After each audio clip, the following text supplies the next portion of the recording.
If you are fresh out of medical school or you are yet to start house job and you are about starting house job here in Nigeria, this is a quick one for you. When you are a house officer in Nigeria, you are working directly under senior doctors, especially you are getting direct information from registrars, senior registrars, and even consultants. And this is one luxury that you don't have if you were to go straight into being a medical officer or you just start out practicing.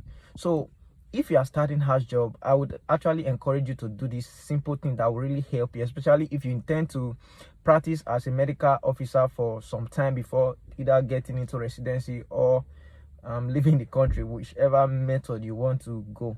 So this is very simple. Once you are starting house job, try and get a note that you are dedicating for this course, that all the units you are going to rotate through during your house job, you would make notes, not necessarily academic notes, but more of like clinical notes, especially for how to manage some major cases and all, because these are more practicable steps that you'll be exposed to, and most of this information are not even readily available at the medical student level. They are not readily available even at the registrar's level. Most of this information are coming directly from consultants that have been practicing for years, and because of their experiences and all, they have access to this information, and you are having access to this information. If you don't note this information down, by the time you are done with house job, maybe post NYC, you want to start practicing as a medical officer, you may not really remember all of these things.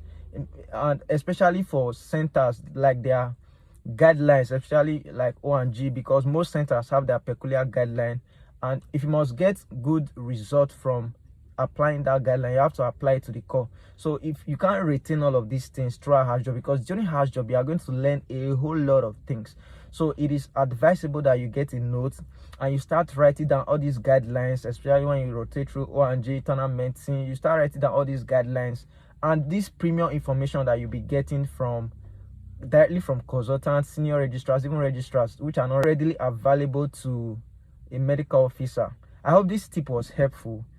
Okay, by the way, my name is Jude. I'm a medical doctor living in the capital city of Nigeria. I'm currently doing my house job here at Abuja. If this video was helpful, please give me a thumbs up, and if you can subscribe, that would be great. Thank you. Have a lovely day.